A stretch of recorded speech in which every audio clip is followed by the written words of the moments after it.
बक्सर लोकसभा क्षेत्र के ब्रह्मपुर में लोजपा के एक बहुत बड़े बाहुबली नेता हुलास पांडे जी चुनाव लड़ रहे हैं। जरा सुनिए ये लोग कैसा कैसा राजनीति करते हैं। बिहार में स्वच्छता की बात कर रहे हैं। एनडीए का उम्मीदवार कौन है? लोजपा के हुलास पांडे। उनकी छवि क्या है वो आप हमसे बेहतर जानते हैं। वहां से ये जन सुराज के प्रत्याशी हैं डॉक्टर सत्य प्रकाश तिवारी। देख लीजिए पटना में बहुत बड़ा नेत्र अस्पताल चलाते हैं और इनका चेहरा देख लीजिए कि एक दबाव में इन्होंने टिकट लिया है कि खुशी खुशी लिया है। ये देख लीजिए इन्होंने जन सुराज का टिकट लिया, जन सुराज ने इनको उम्मीदवार बनाया।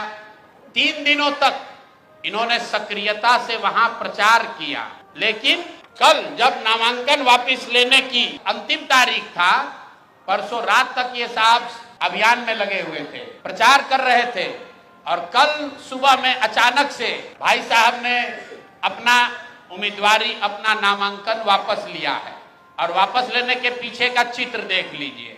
उन्होंने एक चित्र जारी किया है कि जहां पर डॉक्टर साहब अपना नामांकन वापस ले रहे हैं, हम चित्र जारी कर रहे हैं। देखिए धर्मेंद्र प्रधान हैं और यही डॉक्टर सत्य प्रकाश तिवारी हैं। इनके घर पर बैठ के इनको देखिए क्या किया जा रहा है। आपने भारत के लोकतांत्रिक इतिहास में ये नहीं देखा होगा कि चुनाव घोषित होने के बाद जो उम्मीदवार है, आधिकारिक तौर पे जो उम्मीदवार है, उससे पार्टी का कार्यकर्ता नहीं, लोकल नेतृत्व नहीं, भाजपा के केंद्र में मंत्री धर्मेंद्र प्रधान हैं। ये देखिए हाथ मिला रहे हैं भाई साहब।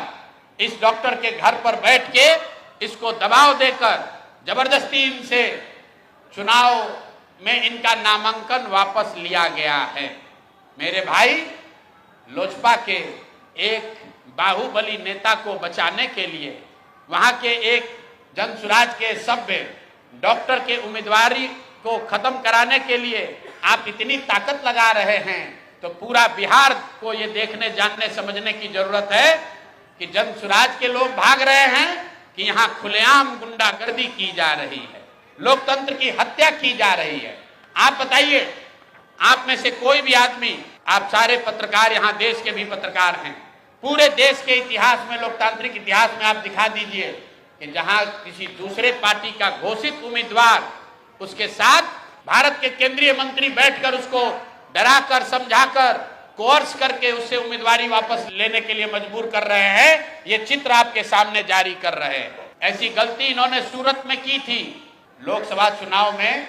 आपको याद होगा जब ये लोग 400 पार का नारा दिए थे, तो सूरत में सारे दलों के प्रत्याशियों का नामांकन वापस ले लिया गया था।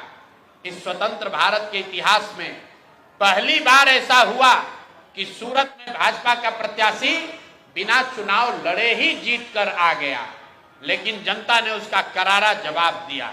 जो 400 सीट का दावा कर रहे थे उनको 240 पर निपटा दिया।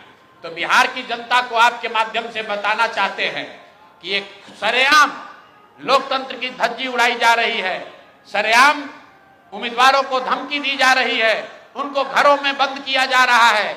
और बंद करने वाले लोग कोई स्थानीय नेता नहीं है, गुंडा बदमाश मवाली नहीं है। यहाँ के भारत के दूसरे मंत्री धर्मेंद्र प्रधान बैठकर देखिए चाय नाश्ता कर रहे हैं।